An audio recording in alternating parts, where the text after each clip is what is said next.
These are the septa of the palmar aponeurosis, which in the normal cases it is not visible, but if there is a collection of pus in the hand, it becomes visible.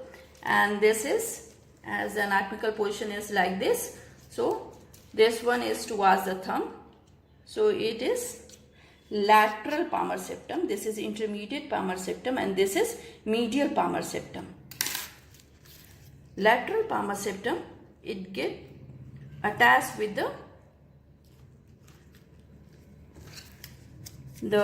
radial boundary of the first metacarpal bone. This is our first metacarpal bone. This is first metacarpal bone. This is the radial border of the first metacarpal. It get attached with there. And this is the intermediate palmar septum. It is going to the, again, the radial border of the third metacarpal bone. This is our third metacarpal bone. This is the radial border and this is the ulnar border. So intermediate palmar septum goes to the radial border of third metacarpal bone. And this is the medial palmar septum.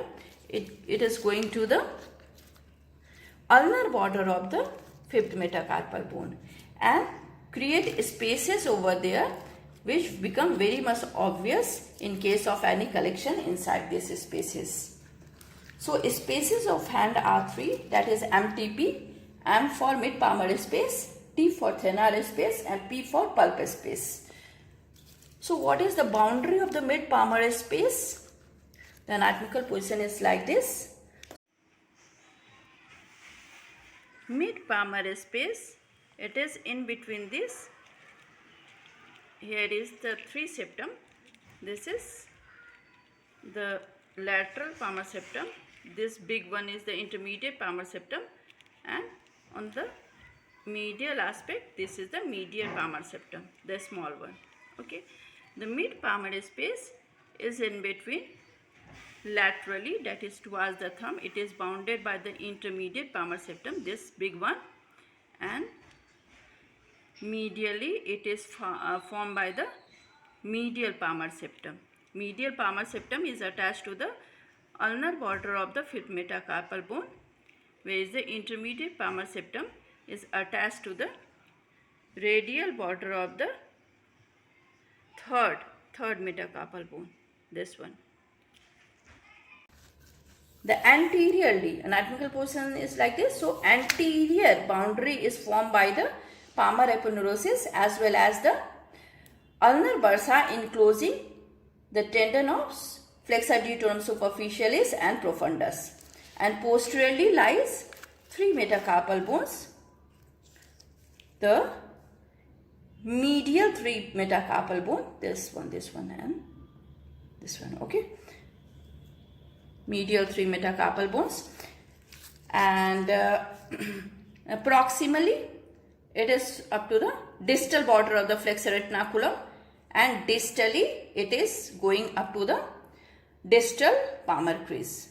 Okay, this is the boundary of the mid palmar space. And if there is a collection of pus, we have to drain by giving incision on the Weber space, because this mid palmar space is connected to the Weber space through the lumbrical canal. This is the lumbrical canal which carries digital nerve and vessel, and it is going to the Weber space in between the finger. Okay, so we have to give incision on the third and fourth Weber space. This is the first, second, third and fourth Weber space.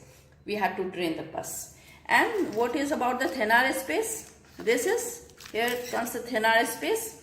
So is lateral boundary is formed by the lateral palmar septum. Medial boundary is by the intermediate palmar septum. Anteriorly there is palmar aponeurosis along with the tendon of flexor pollicis longus enclosed within the radial bursa, and posteriorly there is first metacarpal bone and also the adductor pollicis and first adductor pollicis muscle. Okay, and the proximal boundary is by the formed by the distal border of the flexor retinaculum, and the distal boundary is formed by the distal palmar crease. Okay, and if there is a collection of pus in the thenar space, we have to drain pus by giving incision on first web space. Okay, and the third space is the pulp space.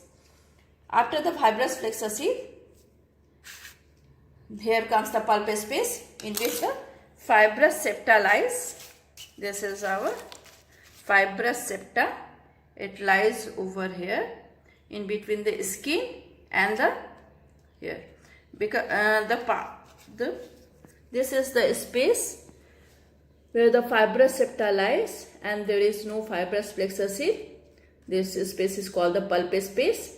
So the boundary above is the skin, superficial fossa, and posteriorly there is distal part of the terminal phalanx. Okay, and both sides there is also skin and superficial fossa, anteriorly also, and the posteriorly there is the last fibrous flexor sheath. Okay, and the collection of pus inside the pulp space is known as Whitlow, and we have to give incision on the lateral aspect like here and here in order to drain the pus. Okay.